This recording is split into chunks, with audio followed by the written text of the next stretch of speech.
reading your book a lot. It's very readable because you use plain words to explain lots of complex concepts and make them very clear to our readers. So today I want to, based on your book and also based on our previous email interview, I want to further discuss several issues with you. Okay, perfect. So, yeah, thank you very much. And in your book, you mentioned the issue of short-term risk and long-term risk. You point out that short-term risks are not that important, both to investors and to financial authorities. However, for individual investors, they may encounter very few systematic risks in their lifetime, but will face quite a lot of short-term risks. So how do you persuade people to take the long view? It's very difficult to convince people to do this because the processes we have in society always take us to the short term. Everybody is thinking about what might happen tomorrow or happen next month. For a lot of investors, they care only about the short term. So a lot of investors are simply looking to make short-term speculative profits. And if you are a short-term investor that wants to make, so let's say you buy a stock, you want to sell it next month, and you buy a house, you want to sell it next year for profit, then you are a short-term investor.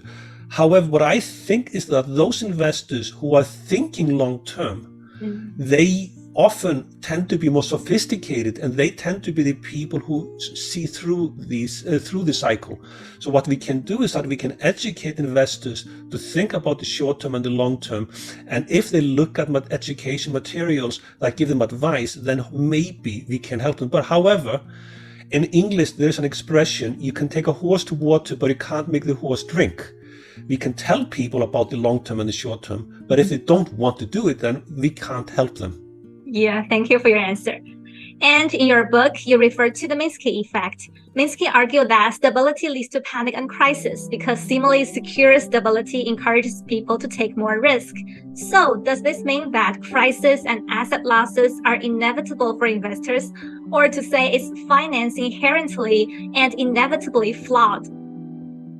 So I think what is inevitable in a system where people make risky investments and people want to make profits, it is inevitable that we will end up in a situation where we take too much risk. And I think what Minsky described, and he described this 50 years ago, he is describing human nature. This is how people are. And you can't change the way people are. I mean, people are people. And we as human beings, if we think things are safe, we think it's perfectly okay to take more risk. This is what Minsky is saying. And if we think everything is highly risky, everything is dangerous, we go for safety. So I think what Minsky is capturing is human nature. And we may not like this, but you can't change people. And what we should do, instead of trying to change, we should try to find a way to think about investments and think about the financial system and think about financial stability, recognizing that people are this way. Yeah, thank you very much. And as we all know that financial innovation leads to risks, and any innovation will bring about new risk. But on the other hand, innovation will also bring about diversity. You have stressed the importance of diversity in your book many times. So how do you think about the risks and diversity brought by financial innovation and the relationship between them? I think the idea of innovation is very good. If human beings did not innovate, we would all be living in the Stone Age. So innovation is what brings us the prosperity that we have today. And I think we all appreciate that. In the financial system, innovation can both bring danger and can also bring benefits, as you say. Now, this is exactly where the financial authorities can play a good role, because the financial authorities, the regulators, the central banks, they can look at innovation and say, this type of innovation, it gives you more diversification, and diversification is good. Therefore, we encourage this innovation. And some other innovation allows people to hide risk, and that is bad innovation. So if you want to classify innovation, is some type of innovations allows people in the system to hide risk and makes the danger not visible until it's too late. That's a bad type. And in the world, in the 2008, subprime mortgages put into structured credit products, CDOs, that was hidden risk, that was dangerous. So that's a bad example. However, the good type of innovation is it allows people to take different type of risk. They allow people to diversify. And as we know, from basic principle of finance is that diversification spreads risk out. And therefore innovation that brings diversity is the good innovation. And I think that's exactly where the financial authorities can play a role, which is to help us to identify the good innovation and the bad innovation. Yeah, thank you very much. And AI is also a kind of innovation. And you pointed out that AI is likely to be pro-cyclical and that AI in power will reduce volatility and fatten the tail. As Taleb says, black swans are not fat tails, but fat tails make them worse.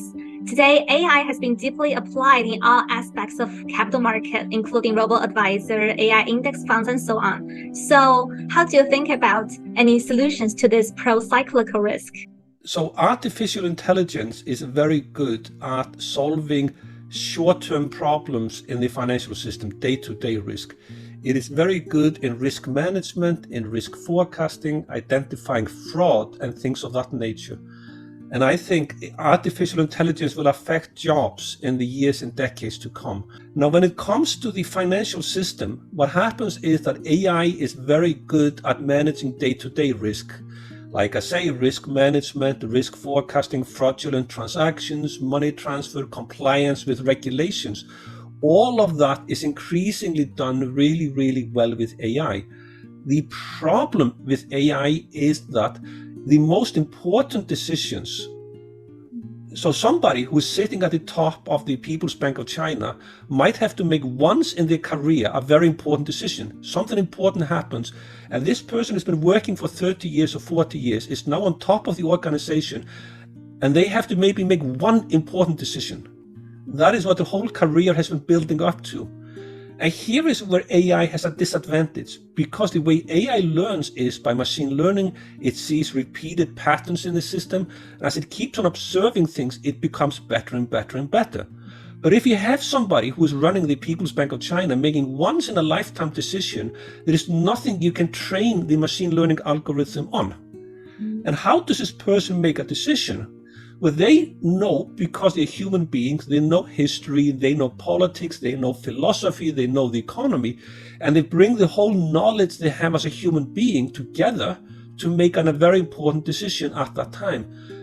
Problem is, such decisions are not something AI can do. It simply would make, and if it had to make those decisions, it would make really bad decisions. So I think we have to recognize that as we go up the organization, artificial intelligence is less and less advisable. But it's not as simple, because if something big happens tomorrow, the advice given to the senior people is increasingly provided by AI. There's a liquidity scenario, some stress scenario, and AI will process the data to give advice to the senior people. And I think that is really where we have to be aware of the risks. So for the senior decision makers, when we use AI to make the most important decisions in the financial system, there has to be a recognition of the strengths and the weaknesses of AI. And that means those people have to know how to understand them and communicate them. Perhaps you want to have multiple different AI engines that have been trained and operated differently to provide competing advice or parallel analysis so that we can pick and choose. The way the senior decision maker makes a decision is they will ask 5 people for advice, and these 5 people will all give them different advice. And maybe we can ask 5 AI engines for advice. But ultimately, I think the problem from a financial stability point of view is that AI is very good in managing day-to-day risk. In the language of finance, AI lowers volatility, but it fattens the tails, and the tails are the chance of very big, dangerous outcomes. And I think the more we use AI in the financial system, we'll get more short-term stability, but at the risk of very long-run, dangerous crisis. Yeah, thank you very much for your advice. And you mentioned in the book that one of your favorite papers is The Emperor Has No Clothes, Limits to Risk Modeling. And the cool idea is that it is impossible to measure risk perfectly, which is why you are critical of Basel II. But in the stage of economic downturns, confidence is kind of important because people's high sensitivity to risk may lead to deflation. So what do you think about this situation? By the time you're already in a downturn, it's almost too late to do something about it except manage it. So I think we really should think about this as a whole process from the upswing to the downswing. So what we need to do as society is we need to find a way to prevent the upswings from becoming too big. And that is, of course, very difficult to do, but that is very important, because what happens is human beings, they go from being very, very optimistic to very, very pessimistic. Yeah. And I think this is just human psychology and the psychology of investors, but it's also the psychology of the government officials at the top of the agencies. In my paper, The Emperor Has No Clothes, what I find is that when the economy is doing well, we measure risk as being too low.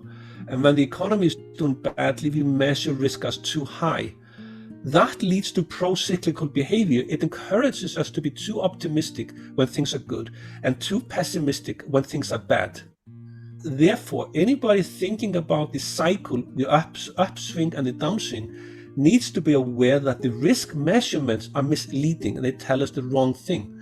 So therefore, from a policy point of view, if you are a government agency, when things are doing really well, it is, as a policy, it's sensible to try to slow things down. And when things are in a bad state, it is sensible to encourage things, overcome this natural tendency of human investors to be too pessimistic and too optimistic at the wrong time. Now, this is difficult to do, but I think if you understand the role, the tools we have, the roles risk measurements play in a cycle, we can make better decisions for the long run. Yeah, thank you. And today there is a heated discussion in China about the repairment of household and corporate balance sheets, with many people arguing that the choice of households and companies to reduce leverage is individually rational, but collectively irrational because of the, the housing bubbles in China right now. And many people, they choose to save more and invest less. So do you think that the government should take initiative to intervene this behavior? If you look at the history of housing bubbles, right, and there's a lot of history we can use to study this problem, which is that the housing bubble is almost always caused by excessive optimism and perhaps permission to use devices to fund houses that are not advisable. So you end up with housing prices becoming too high and people becoming very leveraged. And it's a difficult process because everybody loves it and you can't criticize it because then you get condemned. So the whole society moves in the direction of let's enjoy the upswing, let's enjoy the bubble, and everybody thinks they are brilliant because they make a decision to invest and things go up. That brilliance is not true.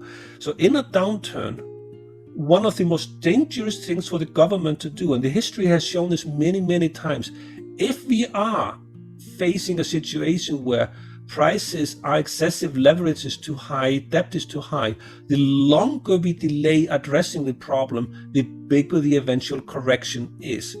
We cannot hold back on force of nature. Nature does what nature wants, whether we want it or not. It is just like we cannot hold back water in the river. The water is coming down whether we dislike it or not.